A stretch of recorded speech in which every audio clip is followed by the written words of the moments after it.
Hello, everyone. Thank you so much for joining us today with Intersectionality in Theater with Alliance for Jewish Theater. My name is Alex Chester. My pronouns are she, her, hers. I am the editor-in-chief and founder of Mixed Asian Media.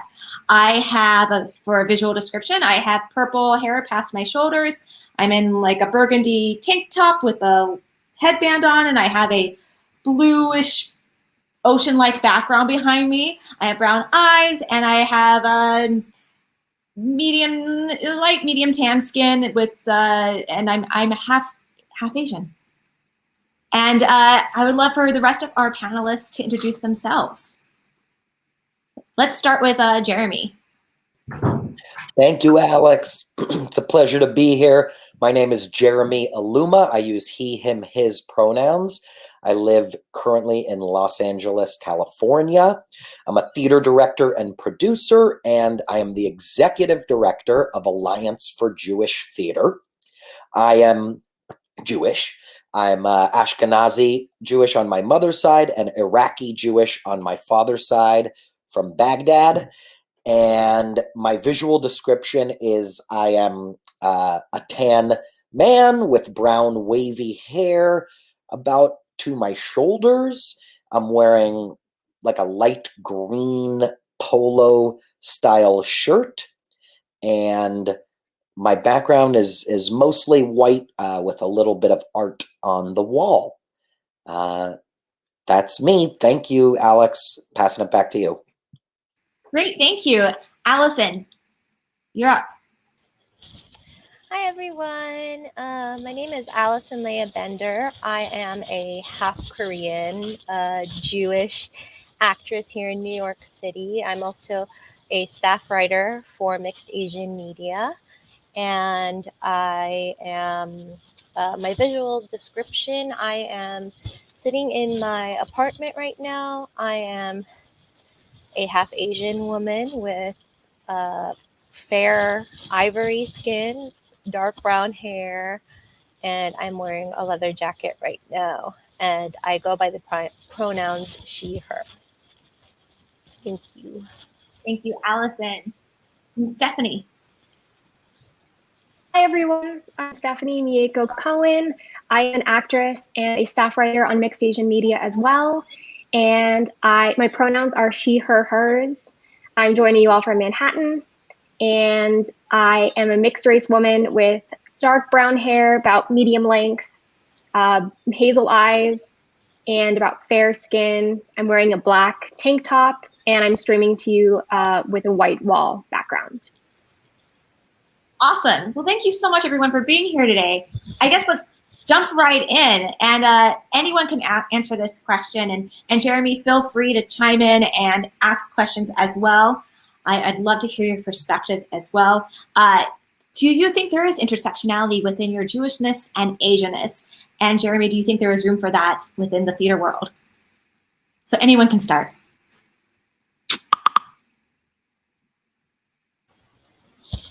I do. I actually think that both my sides coincide a lot. I think that there needs to be a discussion about, you know, being mixed race in general in theater, but, you know, I think why shouldn't people who look like us feel comfortable going in for Fiddler on the Roof too, you know, as much as it's a part of our heritage being part Asian, but I feel like the three of us, we grew up in such strong Jewish households, just eating the food and celebrating the holidays. And, you know, I do feel like it's important that we feel like we belong in those roles as well. Absolutely.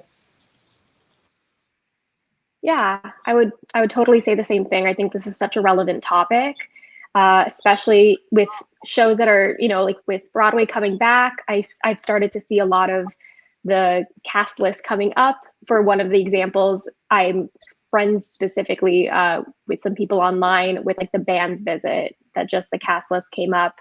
And everyone, has this very specific look to them. My friends are Jewish, which I think is awesome that they're like staying authentic to that cast list, which is amazing. But I think that like one thing that goes to show is that everyone has a specific look to them, and that's something that I think needs to be continued to work on. And we're coming so far with other, openness and inclusivity with other races, but why not with Judaism?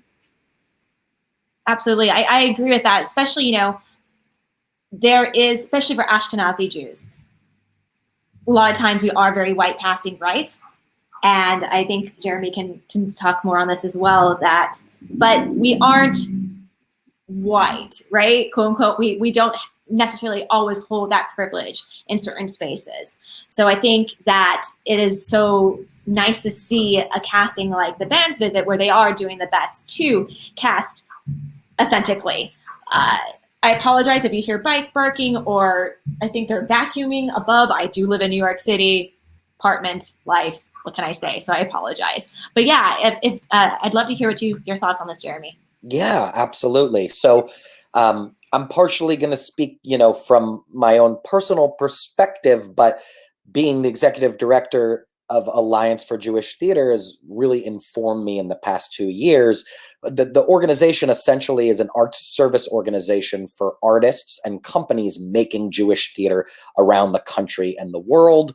And we've got like 250 members and about 1,000 people in our network. So I'm in touch with many, many Jewish theater makers. And so that continues to inform my opinions on this subject, which is one that across different intersections is continuously asked. How do we make space for the intersections of Judaism? In this country, based on statistics, it seems like about 80% of Jews in this country are Ashkenazi Jews alone. So I'm recognizing it seems like you all are both, or some of you are Ashkenazi Jews as well as Asian. But when I speak about the 80%, I'm speaking about people who have, 2 Ashkenazi Jewish parents, or 1 Ashkenazi Jewish parent and another white parent. And so the theater up to date, the Jewish theater has kind of reflected that 80%.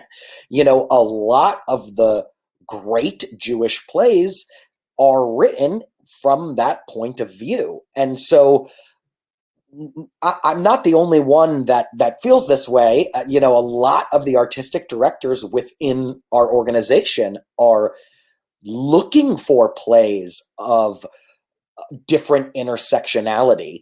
And so I think the time is ripe. Unfortunately, I think we waited a bit too long, because if the plays are not out there, it's going to be another 5 to 10 years maybe before there are more than enough out there. Because if we're starting now of like trying to inspire the young playwrights who have intersectionality within them, it takes time to generate material. Within the Asian Jewish community, Lauren Yee wrote a play called The Hatmaker's Wife, which deals with a Jewish and Asian family. And I know David Henry Huang wrote his play Yellowface, like deals with a specific community of Asian Jews. For me, those are the only 2 plays that I know of that truly deal with the intersection. And so clearly there is a need for more plays of Jewish and Asian content. Now, I heard also Alison and Stephanie kind of speak both to the casting choices made. And I think I imagine all of you have a Fiddler story, like an unfortunate Fiddler story. I am of the impression that a production of Fiddler done nowadays should absolutely be inclusive of all the intersectionality of what Judaism looks like.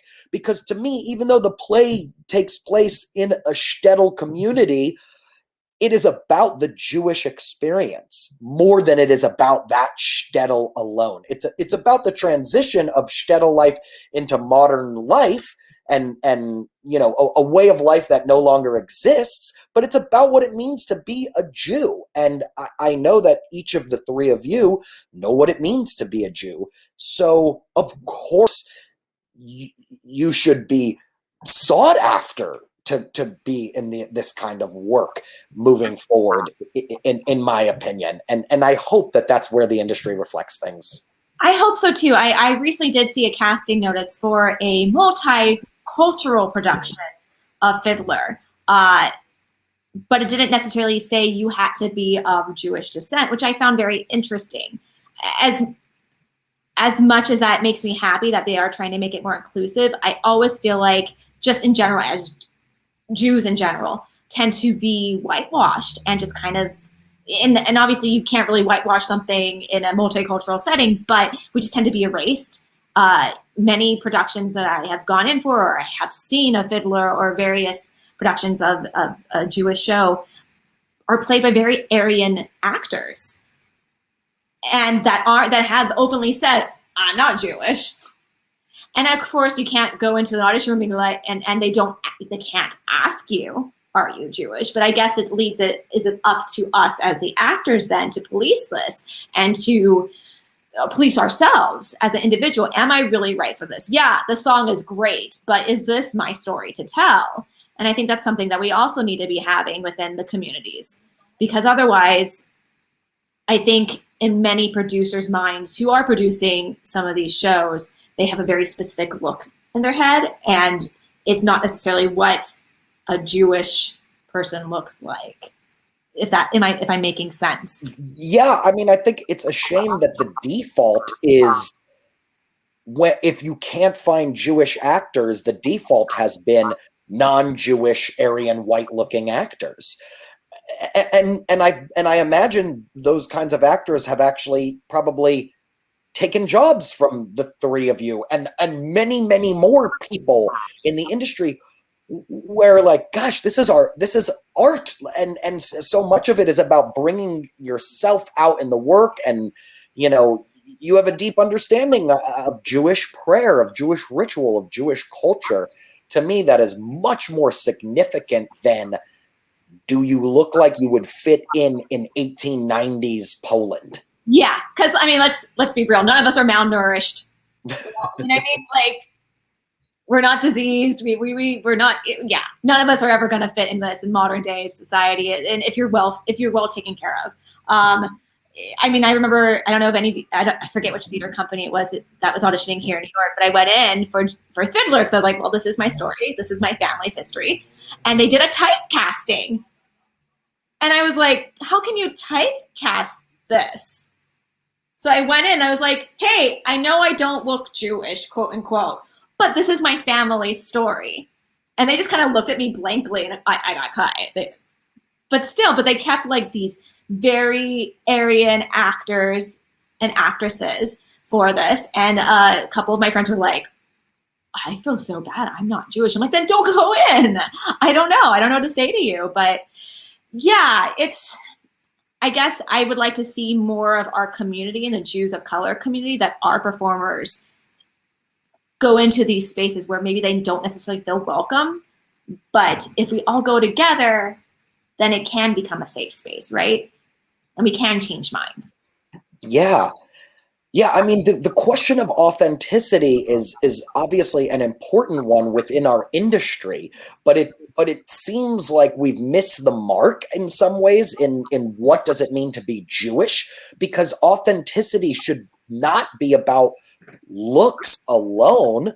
It has to be about experience and who you are. And yes, you can't technically ask, but there are always ways of, do you have experience with Jewish prayer, as a question on the audition form indicates whether someone is connected to Judaism or not.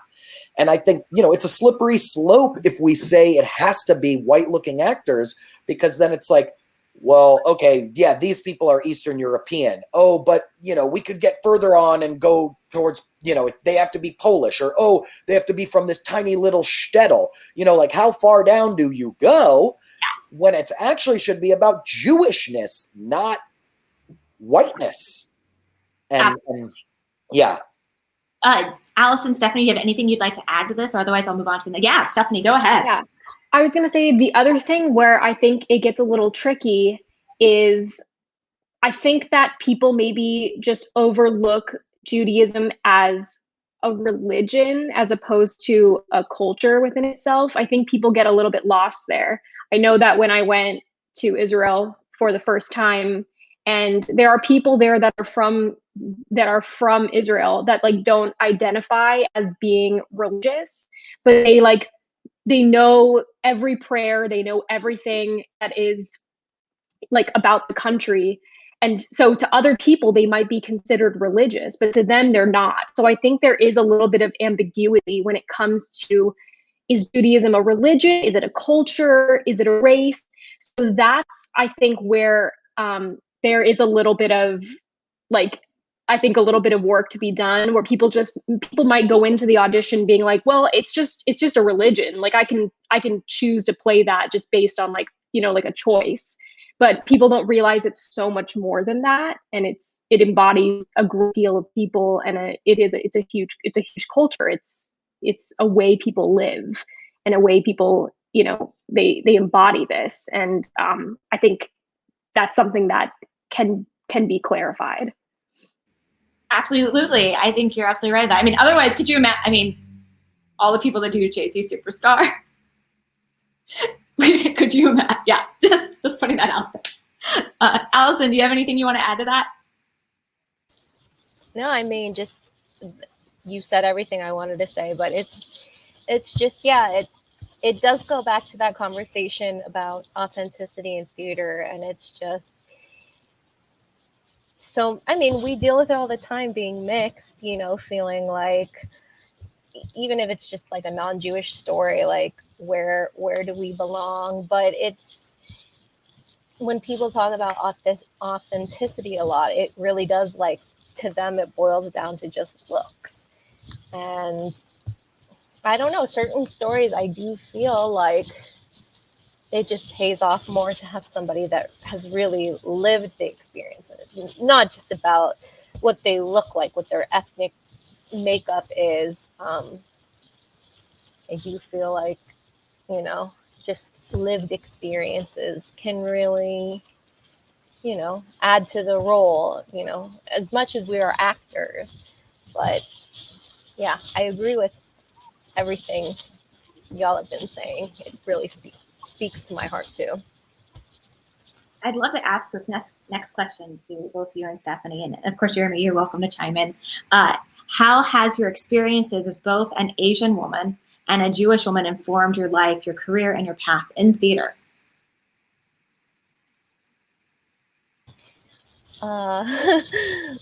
Well, I mean, just first off, I want to say that growing up, I really feel lucky because I was doing children's theater at a very inclusive, very open-minded children's theater where our director acknowledged and like affirmed, like just validated the fact that I'm Jewish. And I was like, I think like my second role in theater, I played Huddle in Fiddler on the Roof.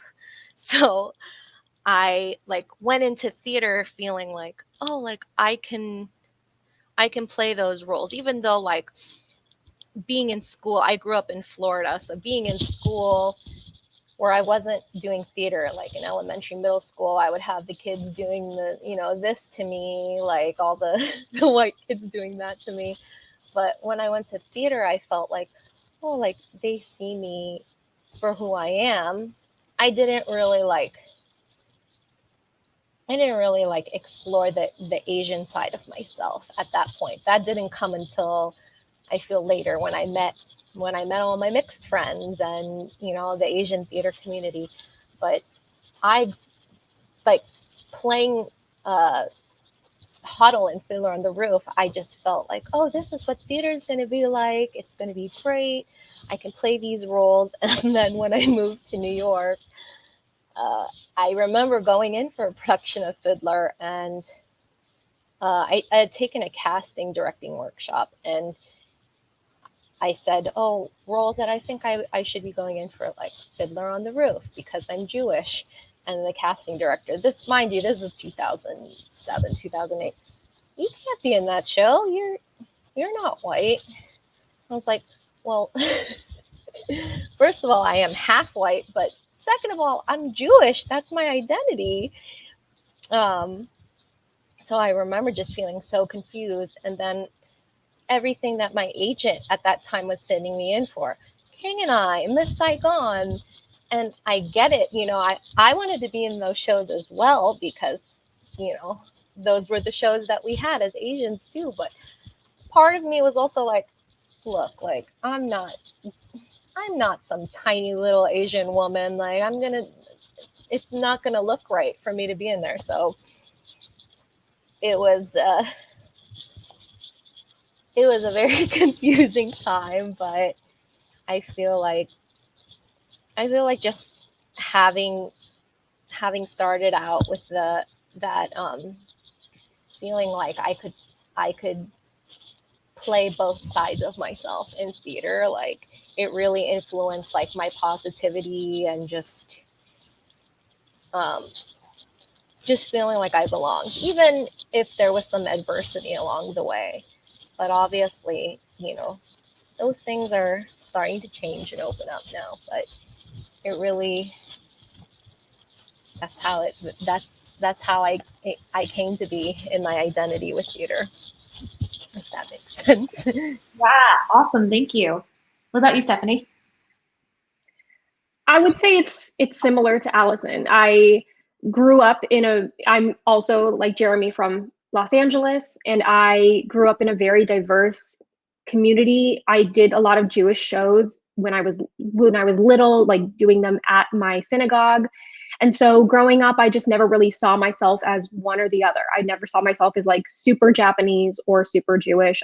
But I felt, because I was raised really Jewish, I had a sense of belonging being in these shows.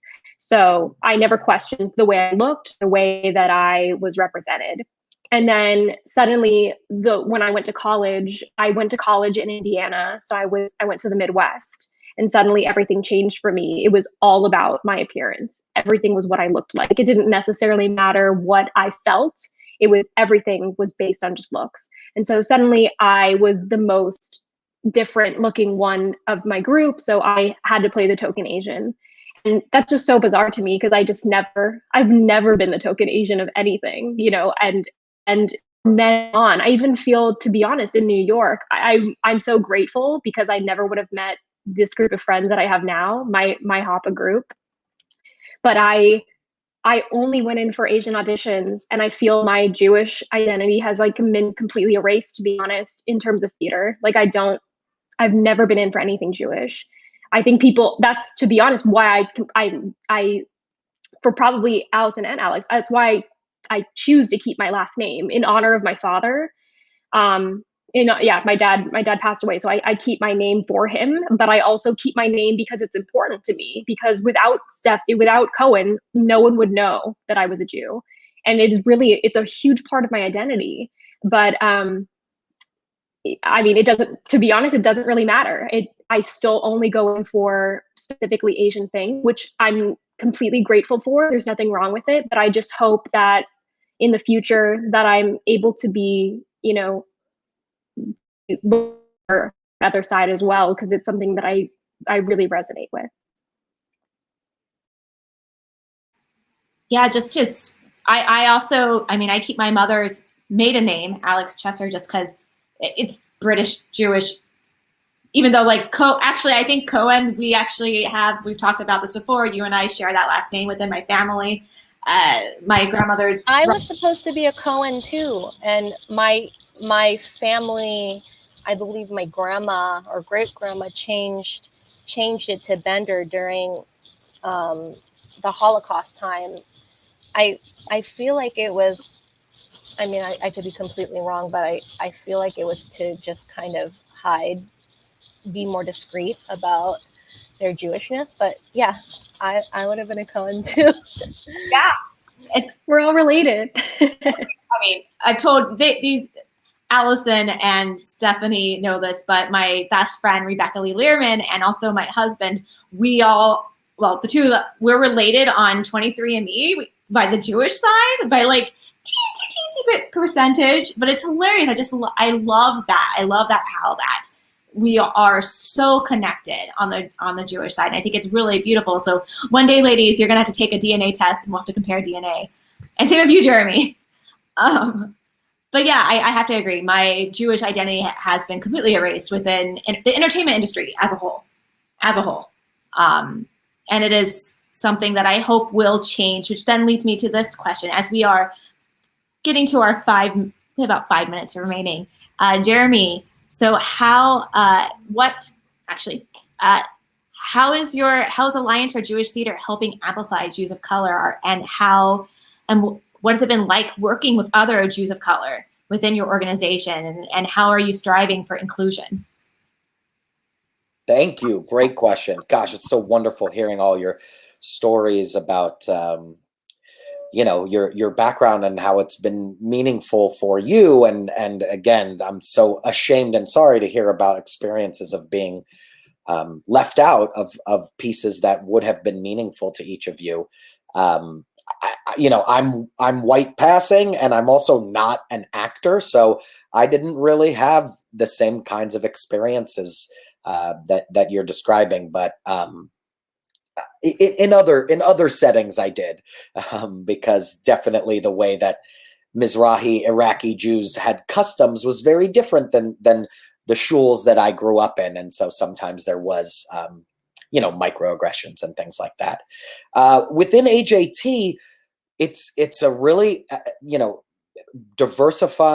ethnically diversifying our organization is a really important cause for me. And admittedly, our organization kind of reflects what I described as the statistics of the Jewish world in the US, which seems to be about 80% white Ashkenazi, and our organization is somewhere around there as well.